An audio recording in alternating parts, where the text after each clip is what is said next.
নামখানার তৃণমূল শিবিরে বড়সড় ধস, জনসভায় বিজেপিতে যোগ দিলেন শতাধিক কর্মী। বিধানসভা নির্বাচনের দামামা বাজতেই দক্ষিণ 24 পরগনার নামখানায় বড়সড় ভাঙন দেখা দিল শাসক শিবিরে।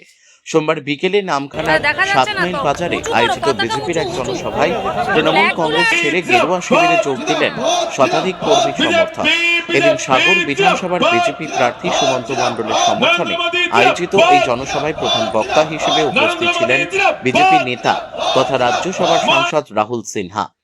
তার হাত থেকেই দলীয় পতাকা গ্রহণ করেন দলত্যাগী কর্মীরা। বিজেপি নেতৃত্বের দাবি, তৃণমূল কংগ্রেস বর্তমানে আপাতমস্তক দুর্নীতিতে নিমজ্জিত। তৃণমূল ছেড়ে আসা কর্মীদের মতে রাজ্যে সুশাসন প্রতিষ্ঠা এবং নিজেদের অধিকার রক্ষার তাগিদেই তারা মোদির আদর্শে অনুপ্রাণিত হয়ে বিজেপির পতাকা তলে সামিল হয়েছেন। অন্যদিকে এই দলবদলকে গুরুত্ব দিতে নারাজ স্থানীয় তৃণমূল নেতৃত্ব। নামখানার ব্লক তৃণমূল নেতৃত্বের দাবি, যারা দল ছেড়েছে তারা সুবিধাবাদী, এতে দলের জনভিত্তিতে কোনো প্রভাব পড়বে না। মানুষ উন্নয়নের নিরিখে মমতা বন্দ্যোপাধ্যায়ের পাশেই আছেন। ভোটের আগে এই রাজনৈতিক মেরুকরণ সাগরের নির্বাচনী সমীকরণকে আরো উত্তপ্ত করে তুলল বলেই মনে করছে রাজনৈতিক মহল। রাম নাম করে জয় শ্রীরাম করিয়েছে। আমরাও চাই না উনি জয় শ্রীরাম এখনই করুক।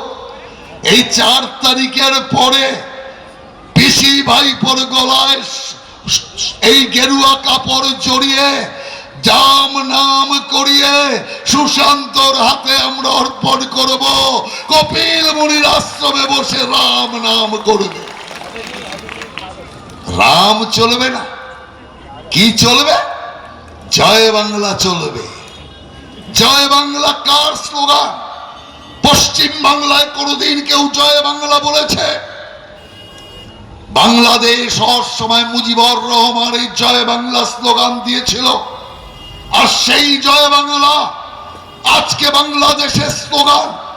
তাহলে বাংলাদেশের জয় বাংলা বাংলার মধ্যে ঢোকানোর কারণ কি?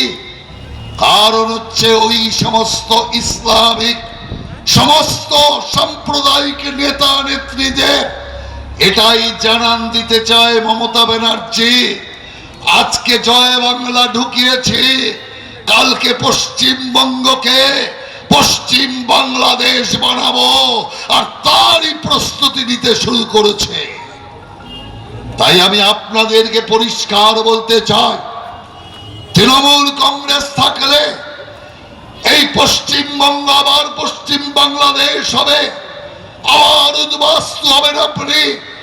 মূর্তি পূজা বন্ধ হয়ে যাবে, মন্দিরের ঘন্টা বন্ধ হয়ে যাবে, মন্দির বন্ধ হয়ে যাবে, মা বোনের শাখা সিঁদুর বন্ধ হয়ে যাবে, শঙ্খ বন্ধ হয়ে যাবে, দেব দেবীর আরতি বন্ধ হয়ে যাবে। তার প্রমাণ বাংলাদেশ। आप देख रहे हैं न्यूज़ UNI।